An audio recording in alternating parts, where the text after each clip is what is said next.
everyone, and welcome to Chat with Nene Alice. If this is your first time tuning in to Chat with Nene Alice, don't forget to like, don't forget to subscribe, and don't forget to send in your comments. Viewers, also don't forget to hit the bell button on the side so that you'll be the first person to know whenever I post any new video. Today we have in our studios the awesome, the fabulous Konima Bachalle Taylor, who is a mental health practitioner here in the UK. And we are here today to talk about mental health and how it relates to our well-being. And so we have the pleasure to have her in our studios. Konima, you're most welcome. Do you want to say a few words to viewers before we start the conversation? Thank you, Nene. I'm so pleased to be gracing your platform to chat with Nene Alice. Viewers, my name is Konima. I'm a mental health practitioner here in London. I've been a nurse for many years. I've worked in the public sector and in the private sector, and I'm still practicing. Thank you. So we want to go into the conversation on what is mental health and how it relates to our well-being. So first of all, let me just ask you, what is mental health? As you can see, I've got a note here just to get the exact words the from the World Health Organization. It says that mental health is the emotional, psychological, and social well-being of people. It affects the way we think, the way we feel, the way we act, and it affects how we handle stress and how we relate to others, and it also affects the way we make choices. Okay, so does it has to do with our biological, genetic, physical, emotional, you name it? Does mental health has to do with all of those? Oh yes, definitely. So there is research still going on about what really causes mental health problems. Mm-hmm. So yes, we have contributing factors, mm-hmm. which are biology, which relates to the brain chemistry, yes. Psychological, which relates to trauma, any kind of trauma, so abuse, sexual abuse, mm-hmm. financial abuse, physical abuse, yeah. and childhood experiences. Okay. And we also have social influences that contribute to somebody's mental ill health. Yeah. So things like unemployment, poverty, lack of housing, mm-hmm. relationships, all of these things compound. Mm-hmm. So they are environmental issues. They contribute to somebody's mental ill health. Yeah. Okay, so I just want to be practical a little bit.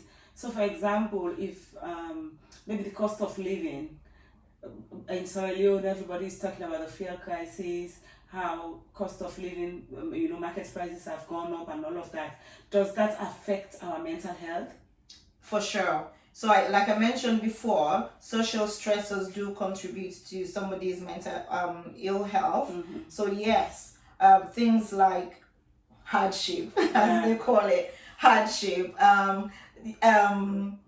the way people, if anything, let me put it this way, if anything affects somebody from living a normal life, mm-hmm.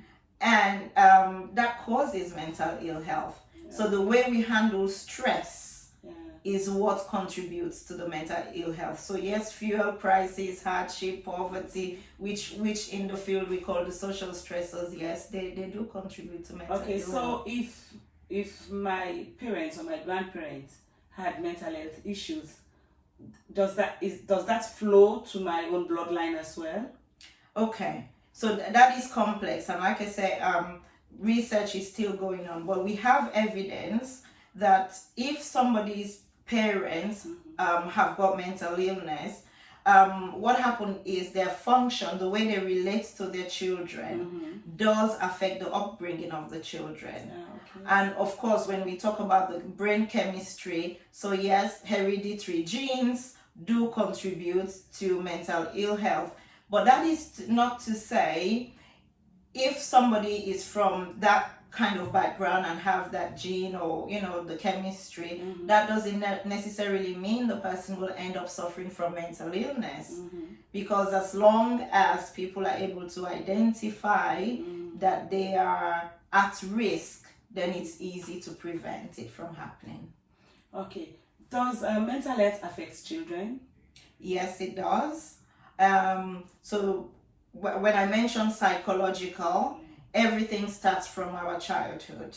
So children will suffer from mental illness depending on how, in there are studies, so to speak, to talk that mention the way children were born. Yeah. So if they have a traumatic birth, the mother has a traumatic delivery, that contributes to a child developing mental illness. But the chunk of it will be psychological, which is the kind of stability the child will have whilst growing up, that will affect their mental health. Yes.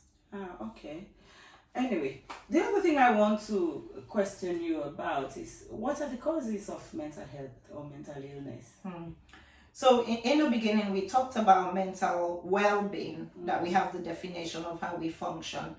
There is a difference between mental well-being and mental illness. So anything that affects somebody's ability to function as normal is what we call mental illness. And all the points that I mentioned earlier about psychological, biological, social, environmental, all of this contributes to somebody developing a mental illness. And dare I say, substance abuse. So use of drugs and alcohol, all of these things contribute to people's mental illness. Okay. Yeah. All right. So how do you prevent it? The way to prevent mental ill health is, first of all, look after yourself in general. To place an importance in mental health as well as physical health. So make sure that we eat properly, make sure that we sleep properly. We drink in moderation. Using drugs is really not part of the question, because that is, should not be acceptable.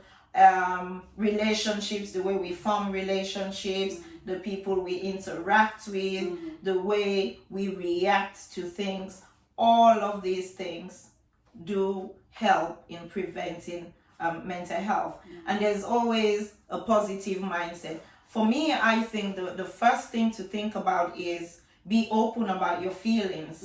So identifying what causes your stress, what makes me stressed out, what makes me worried. So these things will help to prevent, because mental health problems could be defined in a different way, in the sense that what's normal for me is not normal for you.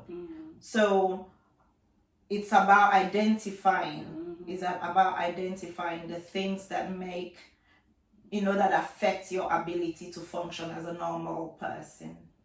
Okay. All right. So we want to talk about treatment, but I just want to give an example of one such treatment that I saw when I visited our mental health facility in Freetown. This was way back then. I'm not saying that it's happening now.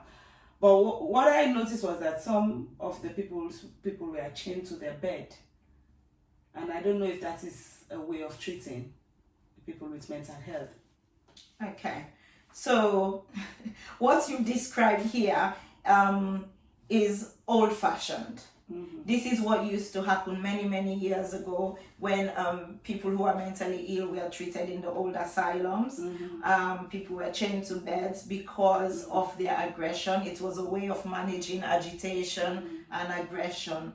I can categorically say that we don't do that here in the UK anymore.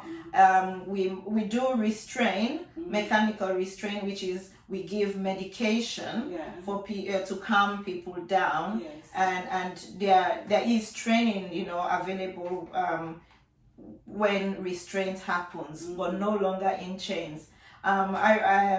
This brings me to thinking, when I was doing my nurse training, we were encouraged to watch watch a movie, One Flew Over the Cuckoo's Nest, that epitomizes how mental health patients or people with mental health were treated many years ago. But I can say people are now treated with dignity, people are treated with respect, and our paramount aim is to keep our people who suffer from mental illness safe and to keep people around them safe. So yeah. Okay, then I also want to talk about something. I know that in free time sometimes you see people who we say have mental health illness, they are in the streets, and sometimes they can be so violent, you know. And I remember I was in another session and somebody was saying sometimes the way they act has been triggered by something, you know. Maybe they were calm at a particular point and somebody gave them drugs or gave them alcohol, and so then that helps to, you know, aggravate whatever thing that is playing in them. So how can you explain that for us? Okay, so what you've described there is one of the myths in mental health. So there is an assumption that people who suffer from mental illness are violent, but that's not necessarily the case. There are lots of reasons why people who suffer would become violent. For example, I'll give an example of a mental health disorder, which is schizophrenia, where the five senses are altered. So what happens is people will see things or hear things or feel things, taste things. So we have command hallucinations, so where there will be voices telling somebody, you've got to hurt somebody, you've got to, you know, do that person harm, because, you know, you're afraid that that person will hurt you. So people with mental illness do go through those phases. But the way we manage that is by de-escalating the situation before they even come up. So that's why there's a huge emphasis really on psychological treatment and understanding the triggers. So what leads to somebody becoming violent? We try to manage those behaviors before they get to a stage where they are violent. But no, it is definitely a myth. Not all people with mental health problems are aggressive or violent. And there's one more thing. When you think about the psychological response of fight or flight, sometimes people who are going through difficulties, because they find it difficult to express their emotions and really say how they feel, the fear allows them to act in a violent way. Okay. Yeah. All right. Okay. So does alcohol or abuse of drugs play with your mental health? Yes, definitely they do. So that's why what we advise is do everything in moderation. So there are lots of studies out there about the link with psychosis and drugs, illicit drugs. So we talk about cannabis, we talk about cocaine, lots of studies out there. So depending on the type of drugs that the person uses, it definitely can exacerbate symptoms of psychosis. Okay, viewers, so we are in the studio with Konima Bachalle Taylor, and we are having a conversation on mental health and our well-being. And you know, she has said a lot about causes, you know, prevention, and some of the myths. And I also want us to continue with another myth that is so popular. So, you know, sometimes, Konima, when, you know, somebody who has had mental illness before, and, you know, that person tends to look a little bit better, and then you see all of a sudden something just ignites some kind of aggression in that person, and the person goes violent. you see people say, oh, that person you don't curse before, or something like that. You say, once a curse man, always a curse man, or then those kind of thing. So how far do you subscribe to that view or refute that view? Well, what I will say to that is, again, bring you back to some statistics and World Health Organization. 1 in 4 people could suffer from are at risk of suffering from mental ill health. Yeah. So it could be you, it could be me, it could be anybody. I would say do not fear anybody who's got a mental health problem, because they're just like you and I. What happens to people is they're not able to function as normal. That does not make them unapproachable, because remember, when people are suffering, there are lots of confidence issues, low self-esteem, and the fear, just because people think, because of a myth like that, people think, oh, because I'm not well, I am dangerous. So people tend to isolate themselves from the community, from the society. So our job as specialists, as professionals, is to help these people to integrate just as normal in society. So people with mental illness, as long as they are in remission, so to speak, as long as they're having their treatment, they're taking their medication, they're going through therapy, are able to go to work, are able to function, are able to go to parties, are able to, do things just like you and I will do. So that's our focus on social inclusion, having people feel like they're part of the community despite their illness. Oh, okay, all right. So is there a cure?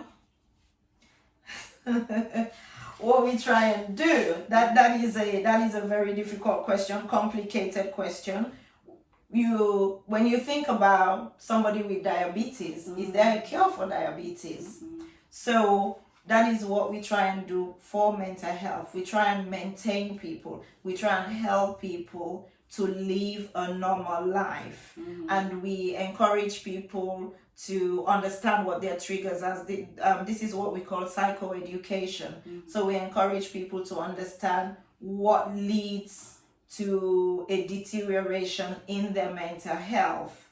So we keep an eye on people. We have regular contacts and ensure that they are engaging with all the support services that are available to prevent a relapse, because research has shown that when somebody with a mental illness have repeated relapses, it becomes difficult for them to improve and get back into normal life.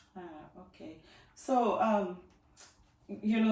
all what you have said is so well loaded with information, and you being a Sierra Leonean, just like me, I don't know if you have anything to say to Sierra Leoneans, or is there a way you think you can be of help to the community of mental health practitioners in Sierra Leone? You have the floor to say that now to our viewers. What I would say is, I know that the most important thing is to sensitize people about mental health. We need to break all these myths. We need to break the stigma in mental health. We need people to understand that mental health is important and that mental illness is debilitating and that it can happen to anybody. So it's good to talk about your issues. I would say encourage people, don't suffer in silence. Whatever trauma you're going through, it's good to find the confidence, it's good to find somebody to talk to. Sometimes, even if you don't know the person, for me, I think it's easier to reach out to somebody that you don't even know. Talk about your issues so you don't have to worry about it being repeated, of somebody not protecting you and breaking your confidence. So I would say let's keep sensitizing people. Let's keep talking about mental health. Let's understand. Let's encourage people to talk to other people about their worries. and to accept when something is going wrong. It's not a weakness. It's not a weakness. In fact, it's a strength to say, hey, I need help. Somebody help me.